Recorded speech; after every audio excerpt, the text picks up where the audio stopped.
Good morning, welcome to Morning Outlook. This is Kim speaking on Tuesday the 2nd of December. So, what we got lined up today? Well, after yesterday's rather iffy numbers coming through there, manufacturing and prices there both dropping there from the US. Not a great deal really. Tuesday we've got Fed Powell speaking, just checking, due to participate in panel discussion about economic policy contributions. Maybe we'll get a bit of action around there, 1 a.m. Well, that's happened. Perhaps we won't then. 10 o'clock then. You've got European data. It's a bit middling sort of data here. Inflation data. We've seen inflation data, so I don't expect too much impact from that. That's pretty much it then. Right. Let's have a look at the charts then, and we will start with currencies as the euro as ever.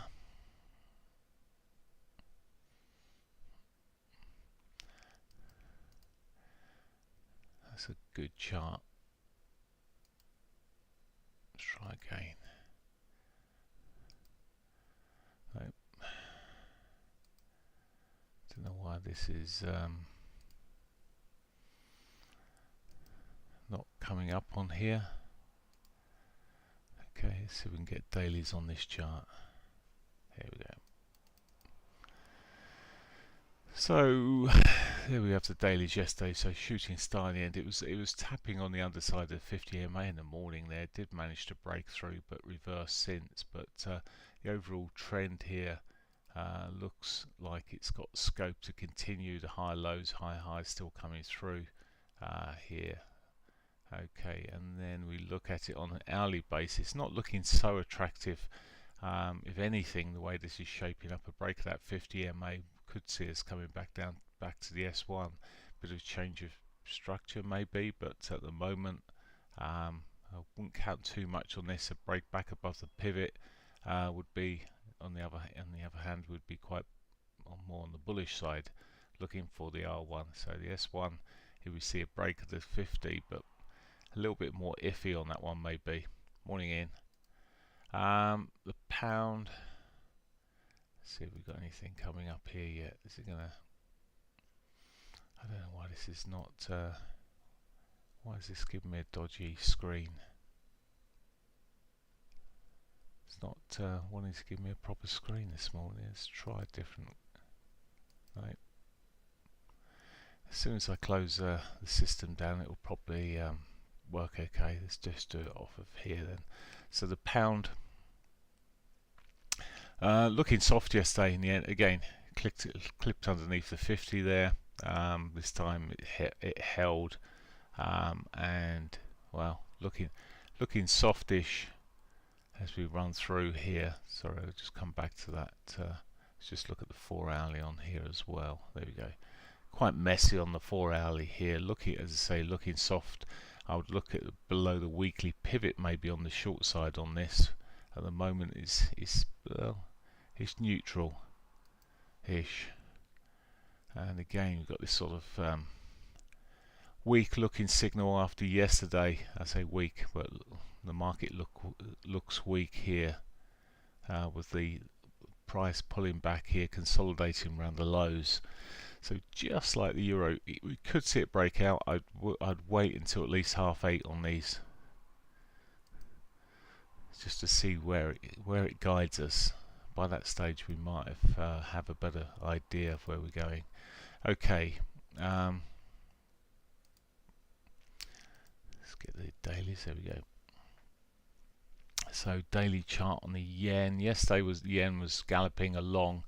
There is talk of interest rate increases. The yields were seeing an increase yesterday, and the yen softened. But we'll see if that comes back again. There's quite a turn on that data in the V bottom, looking like it could continue through that way. See a stronger dollar. So stronger dollar looks sort of the most possible out of the 3 pairs we've looked at so far. Australian dollar So annoying. Australian dollar.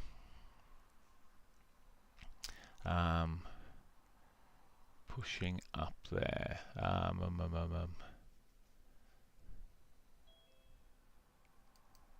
Still pushing up there. Still looking more positive. Don't particularly like it at this time of the day to start looking to trade it, but it held up there yesterday and pushed up. But morning, Paul. Evens at the moment, not really of interest. The Canadian dollar, this carried on selling yesterday for a bit and then reversed.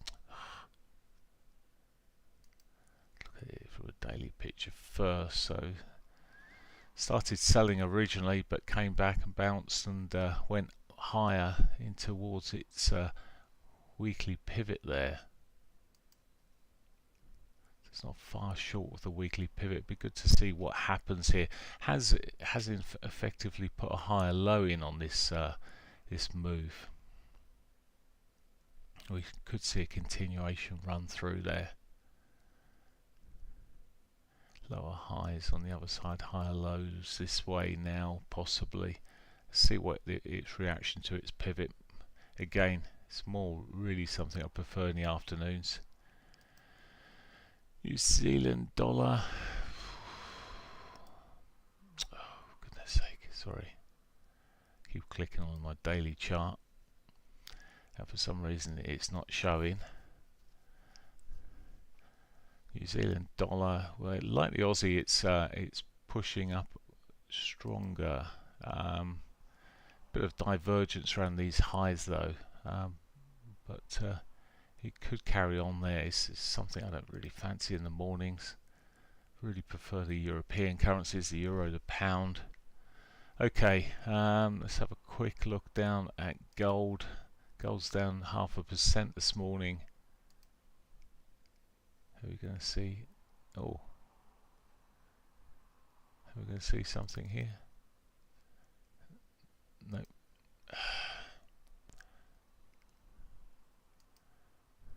So gold. That's an hourly. Let's get the daily. Would be good. There we go. Just trying to work out what's going on. So it's running into its quarterly pivot, and looking at the new weekly. New weekly R1's higher than that, but it's running into the quarterly pivot here at the moment. Just short of its last week's R3 there. Come off quite strongly at the moment. Again, the dollar seems to have been quite strong, but this could all change back post 8 o'clock. We're on there. Let's have a quick look at silver. Silver's come off.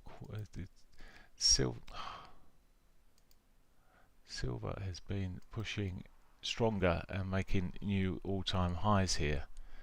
I hadn't told anyone I'm going to sell the bit of silver that I have, but there you go. Silver really still pushing quite strongly. It is off this morning though, but like gold could turn back positive. If it gets back above its pivot, it's probably okay. There'll be people referring to this as being overbought because it's had such a shove up there. So it'll be termed as being overbought. A lot of indicators will show, if any of them showed. Oh, there we go. Yeah, showing it overbought effectively yesterday there. But anyway, it carried on being overbought. There is a divergence across the highs there, as we can see though. Break of the low between the twos would see it roll back a little bit more, but still fancy it at the moment on the upside. Oil on the other hand, 240, it switches to daily first. There we go, daily. It's still in this descending trend. It had pulled up there yesterday and closed up more positively, but it's largely still, as I say, descending trend. Whether this was an absolute low, we did see the break of the high between the two lows of the divergence that was happening there. Should have more upside on that basis, but they do fail. And looking at it at the moment, it just looks very soft. Again, yesterday morning actually it came off. It went the other way around yesterday. Beg your pardon. That picked up in the afternoon when everything else was weakening. We'll see. At the moment, on this time frame, it still looks like it's on the upside. On the bigger time frames, it still looks pretty bearish. So bit in between. Equity markets, S&Ps. Let's go into the daily picture first.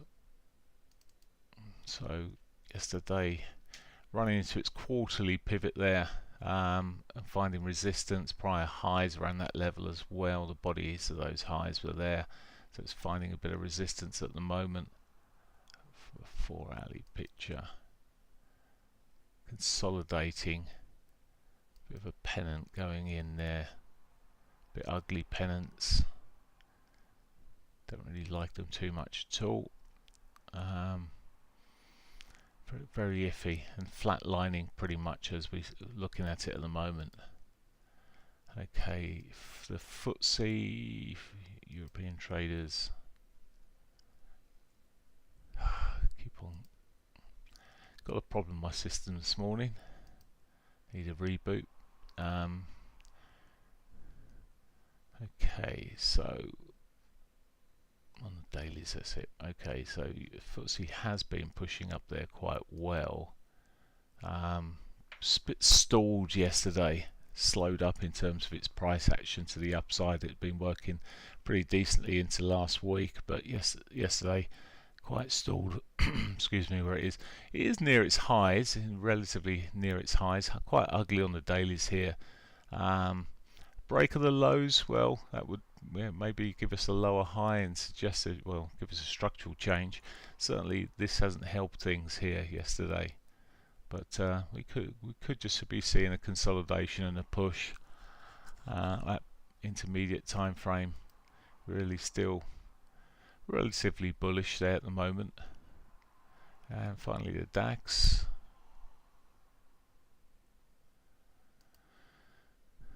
It's the whipping boy normally. So yesterday, solid off day there. Coming down to the 4-hourly picture. Did catch the bounce in the afternoon. That was late morning. Actually, it came into the bouncing period there, right down into its crikey S5. Again, very pinched pivots, but it did hold it in the end there. Where we're at the moment, maybe I wouldn't take a break of the pivot here. I'd look a little bit lower down here, just wait to see if it got a bit of a continuation with the potential for it to come off to its S1. My preference generally on the DAX is sell it, but sorry, just looking back at the dailies here. Yeah, I'd rather see that below that daily 200 as well. So that would be maybe a break of these lows here. Would be interesting to me. Okay, that's pretty much it for me this morning. So currency markets, the euro, the pound, bit either way, each way bets at the moment. The overall trend's a little bit on the longer side. A break back above the pivot maybe would be the signal on the euro that it's finding the bullish side. As I said, it's just pipped into 8 o'clock now, but I would wait until about 8:30 just to let it settle itself out. We do see reversals quite soon after the new hour. Right, I shall leave you there and wish you a good day's trading, and I'll catch you tomorrow morning. Bye for now.